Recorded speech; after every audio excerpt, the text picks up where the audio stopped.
सार्थ श्री ज्ञानेश्वरी अध्याय 6 सारांश आत्मसंयम योग. अर्जुनाच्या प्रश्नाच्या अनुरोधाने भगवंतांनी केलेले स्पष्टीकरण हे ब्रह्मरसाचे बोलणे अनायसे ऐकण्यास मिळाले, म्हणून संजय स्वतःला धन्य मानत असल्याचे या अध्यायाचे प्रारंभी वर्णन केले आहे. हा अध्याय गीतार्थाचे सार व योग विभव भांडार आहे.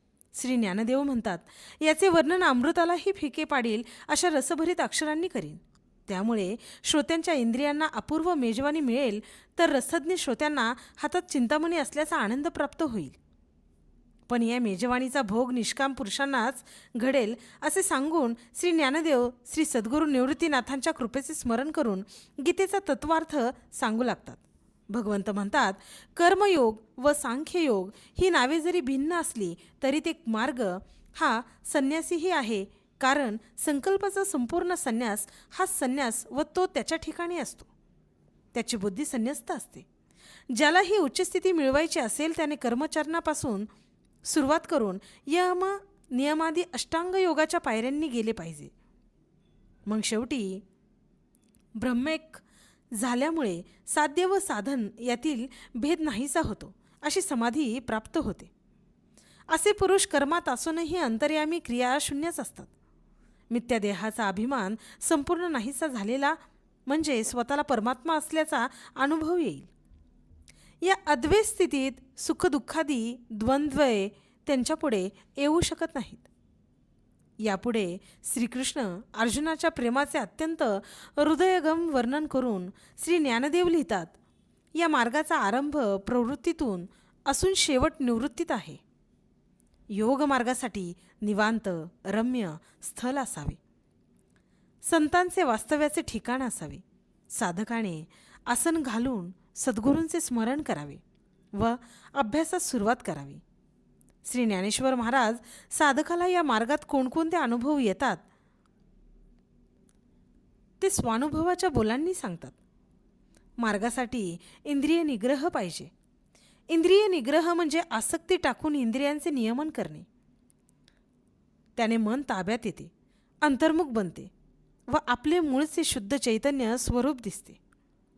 ही स्थिती प्राप्त झाल्यावर दुःखादी भावनांचा त्याच्यावर परिणाम होत नाही.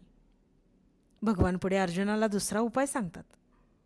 तो म्हणजे, मी सर्वांच्या ठिकाणी सारखा व्यापून राहिलो आहे.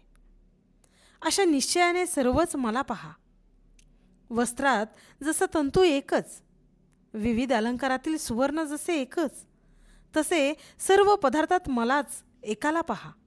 म्हणजे सुख दुःख समविषम वगैरे भेद होणार नाहीत. ही साम्य स्थिती प्राप्त होते, यांसारख्या त्रैलोक्यात दुसरा मोठा लाभ नाही.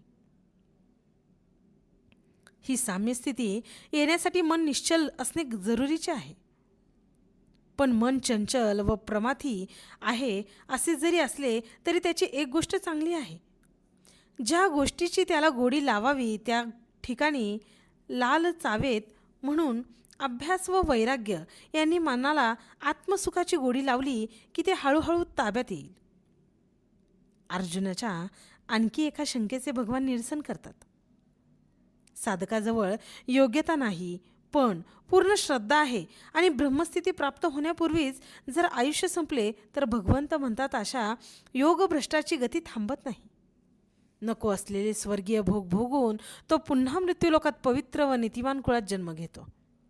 पूर्वजन्माच्या कर्म व बुद्धीनुसार बालपणीच त्याची बुद्धी गूढ अशा अध्यात्मविधीत प्रवेश करते व पुढील अभ्यास आपोआप होतो व शेवटी समाधी ही त्याचे घर पुसत येते. ही स्थिती प्राप्त व्हावी म्हणून कर्मनिष्ठ ज्ञानी तपी भजनी साधक आपल्याला मार्गाने सतत प्रयत्न करीत असतात. साहजिकच तो सर्वांना आदरणीय व मला माझ्या जीवापेक्षा जास्त प्रिय वाटतो. समर्थाचा श्रोता अर्जुन मिळाल्यामुळे देव मोठ्या प्रेमाने रसभरीत वर्णन करीत होते. ते तसेच पुढील अध्यायात बोलत राहिले. श्री गुरुकृपेने मी त्यांचे वर्णन करेन. श्रोत्यांना मनरूपी कानांनी ऐकावे व बुद्धिरूपी डोळ्यांनी पाहावे, त्यांना सुखाची लाखोली प्राप्त होईल असे शेवटी श्री ज्ञानदेव सांगतात.